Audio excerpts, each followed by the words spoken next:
This is KM Weiland, and you are listening to the 605th episode of the Helping Writers Become Authors podcast. I hope you enjoyed this week's episode, Top 14 Tips and Tools for Creating Unique Character Voices. Voice in fiction is crucial, but also elusive. First, writers must consider their own authorial voices, and then the story's specific narrative voice. And last, but certainly not least, character voices. In fact, if you're writing fiction, the most important voices on the page technically aren't yours, but your characters. All of them. And they all need to be authentic, entertaining, and different from one another. They all need to be unique. Creating unique character voices is one of the great challenges of writing fiction. We're not simply talking about writing good dialogue, although that, of course, plays a major role. We're also not talking about developing strong and interesting characters, although that is a critical foundation. What we're talking about is taking both your characters and your dialogue that extra mile to make their voices so distinctive and memorable that audiences will recognize who is speaking, even without dialogue tags or other references. Last month, I put out a call asking you all to tell me what topics you'd like me to talk about. Thank you for all the enthusiastic responses and the inspiration. Today, I am doing the first episode in response to your requests. And this one is from Angie L., who noted I would love an episode about distinctive character voices. Now, this is a topic dear to my heart, since creating unique character voices is one of my favorite parts of writing fiction. Sometimes discovering a character's voice on the page is the only key you need in order for a story to just take off and start writing itself. Other times, finding a character's voice can be trickier, and until you find it, nothing about the story seems to work. So today, let's take a look at the topic of unique character voices from a few different angles, and we'll finish up with 5 tools you can use in your own writing to help you find your characters' voices. Vibrant character voices arise out of vibrant characters. If the voice isn't working, then the problem may be the foundational issue of the characters themselves. It's hard to write zippy dialogue for pancake characters. Therefore, gaining a better understanding of your characters is one of the best places to start in creating their voices.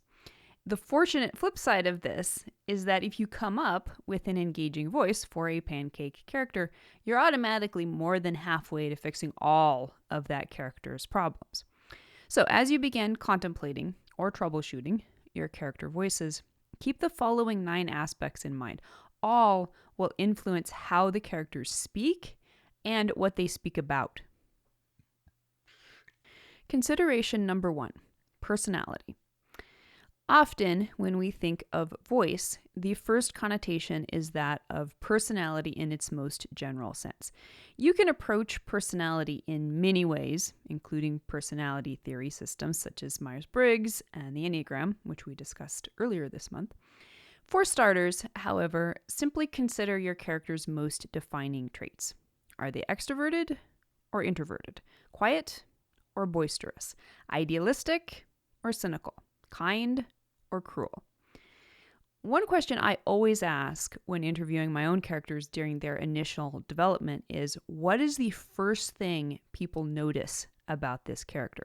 Voice will both influence and be influenced by the answer. Consideration number 2, stance. So next, you can consider what in Enneagram terms is called your character's stance. And this has to do with your character's preferred directional attitude when dealing with the world. This will influence not just what your character says, but when she chooses to speak and whom she is most likely to engage with. So is your character, number 1, aggressive, with a forward emphasis, focusing on the future and moving toward conflict? Number 2, withdrawn, with a backward emphasis, focusing on the past and stepping back from conflict? Or number 3, dependent, with a lateral emphasis, focusing on the present and reaching out to others for support in conflict.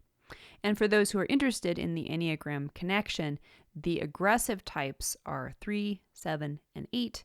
The withdrawn types are 4, 5, and 9. And the dependent types are 1, 2, and 6. Consideration number 3, harmonic style. Another useful Enneagram categorization is that of a character's harmonic style. In their book, The Wisdom of the Enneagram, Don Richard Riso and Russ Hudson explain, the harmonic groups tell us how we cope with conflict and difficulty, how we respond when we do not get what we want. They reveal the fundamental way that our personality defends against loss and disappointment. This is specifically useful to know in weighing what your characters most value in themselves and how they will try to communicate this through their dialogue. So ask yourself, does your character respond most often with, number 1, competence?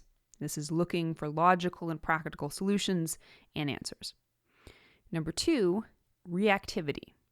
And this is pushing back proactively in the moment to make space before stopping to consider other options. Or number 3, positivism.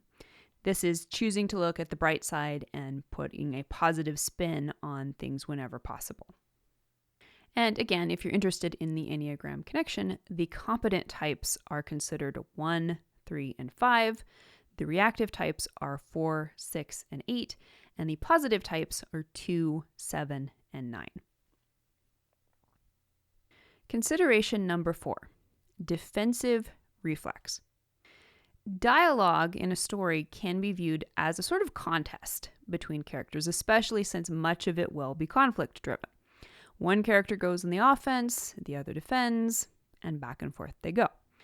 In designing character voices, it is particularly valuable to consider their default defensive reflex. These reflexes will be interrelated with a character's stance and harmonic group, which we just talked about, but can also be more specific. Ask yourself, does your character blush and go silent? Get mad and push back? Respond calmly while boiling on the inside? Flare up at first, then calm down and apologize? Give the benefit of the doubt and hold space?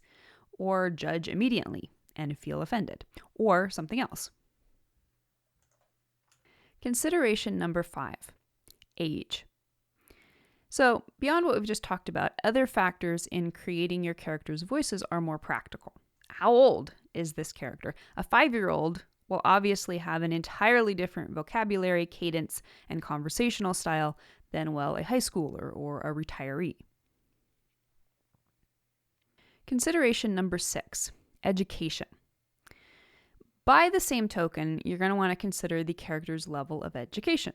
A professor or scientist will speak very differently from someone who dropped out of high school.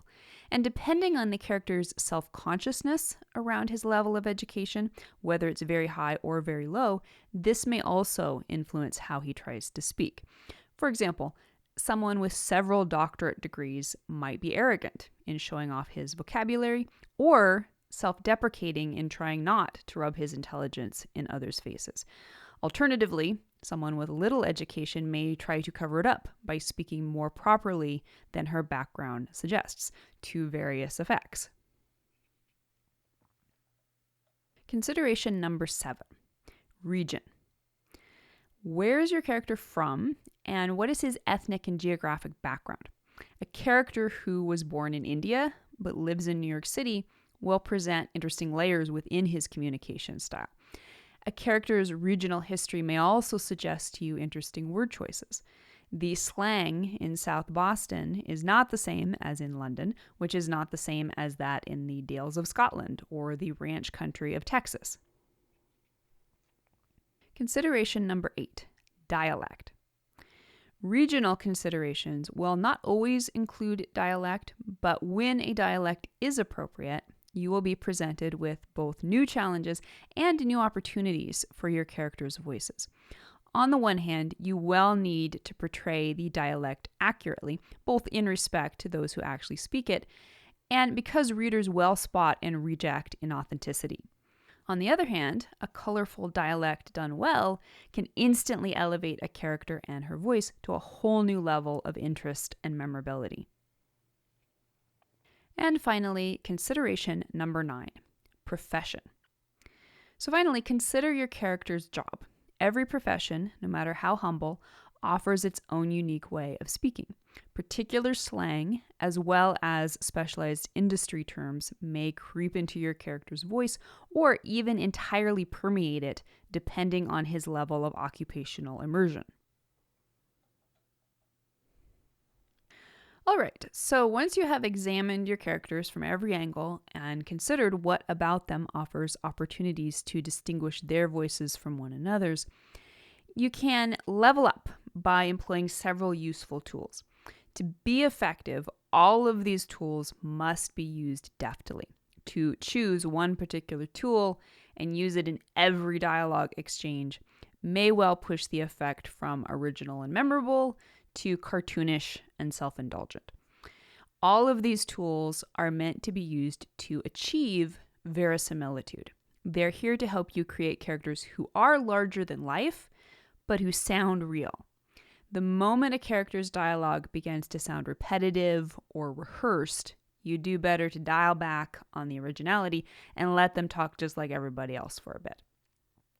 I'm going to use the characters in Stranger Things for examples, since I feel the show does a particularly good job creating unique character voices for every member of its cast.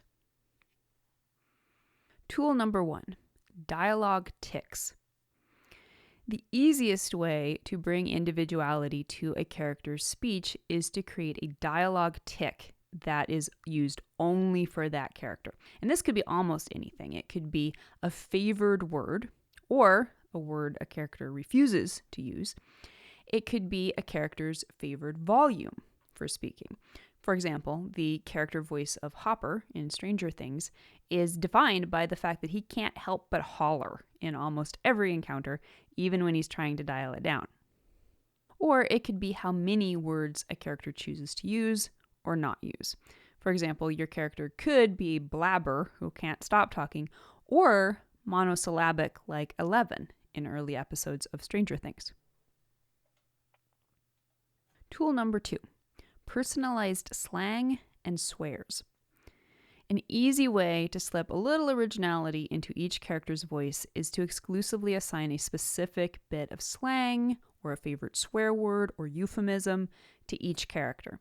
Not only will this mark each character in your audience's minds, but it can also be an opportunity for characterization. As a personal example, in my Regency-era Gaslamp fantasy Wayfarer, I kept a list of which words each character used. My country boy protagonist, Will, would constrain his outbursts to terms such as ruddy and hang it, while my 8-year-old Cockney pickpocket would let loose with all the historical slang available to her. In Stranger Things, it's interesting to note how the writers utilized swear words to influence character voices, purposefully giving more profanity to the child characters than the adults, and more of them to Dustin's bodacious character than to anyone else. Tool number 3, metaphor families. When discussing dialogue in his book, Secrets of Story, Matt Bird recommends what he calls metaphor families. He says this is the aspect of your characters' lives that determines which metaphors, curses, and exclamations they use. The source of this is usually their job, their home region, or their psychological state. More rarely, it's their career ambition or a hidden proclivity. So even if all your characters come from the same place, family, or job, you can still craft each character's dialogue around unique analogies that offer glimpses of the character's perspective, as well as bringing overall color to the dialogue. One of the defining aspects of Stranger Things is its use of Dungeons and Dragons terminology as a metaphor for the mysterious happenings in Hawkins, Indiana. Although other characters pick up on some of this terminology as the story progresses, it is mostly confined to the character voices of the 4 boys who play the game. And even amongst the boys, some of the characters, such as Dustin, tend to have a deeper understanding of the D&D lore and therefore use the language more fluently. Tool number 4, catchphrases. A catchphrase is a word or phrase that's repeated by a character throughout the story.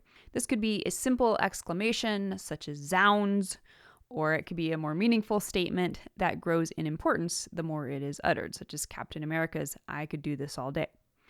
Now, catchphrases can be a double-edged sword. On the one side, they're memorable and can help make a character's voice memorable. On the other, they can quickly feel overdone. Used cautiously, however, they can lend definition to a character's voice in a story. For example, in Stranger Things, Eleven's limited vocabulary in the story's beginning lends itself well to her repeating certain phrases, such as "friends don't lie," which take on meanings unique to her character and context as the story expands. And finally, tool number 5, rhythms and phrasings. So although the previously mentioned tools and considerations are absolutely valuable in crafting character voices that pop off the page, they're ultimately all window dressing. The truth of a character's voice is found not just in the choice of individual words, but in the construction of the dialogue's rhythm and phrasings. So ask yourself, does your character ramble in run-on sentences like Anne of Green Gables? Does she speak in clipped staccato fragments, or end statements decisively, challengingly, or open-endedly? More than any other tool in your toolbox, this is the one that will allow you to create truly unique and vibrant character voices. Try to make the way every character speaks slightly different from every other character. One character may be posh and refined, using perfect grammar. Another may be nearly incomprehensible with dropped consonants and obscure slang. Everything about the character, from background to emotionality, will determine how the voice comes across on the page.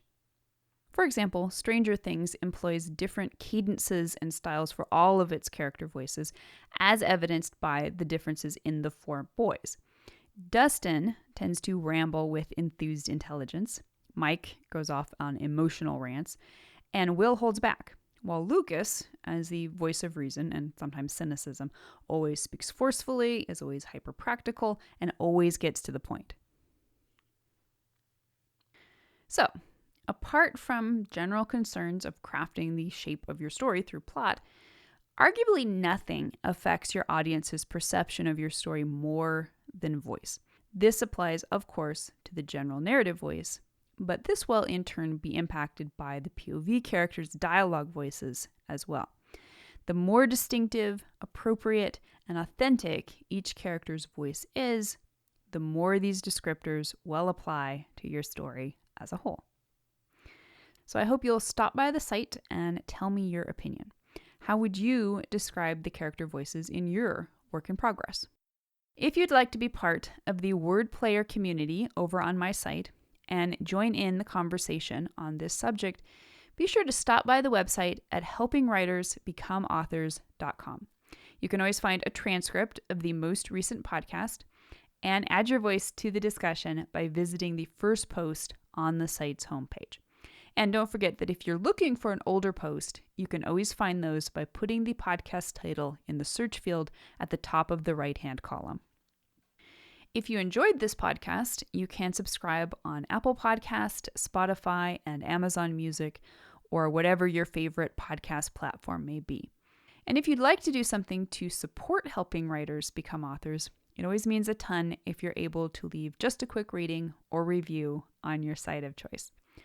Also, many thanks to those who support my work on Patreon. Your patronage helps make helping writers become authors and its many resources available to writers everywhere. If you're interested in becoming a patron, you can find out more at patreon.com/kmweiland. Thank you so much for listening to the Helping Writers Become Authors podcast, and be sure to check back again next week.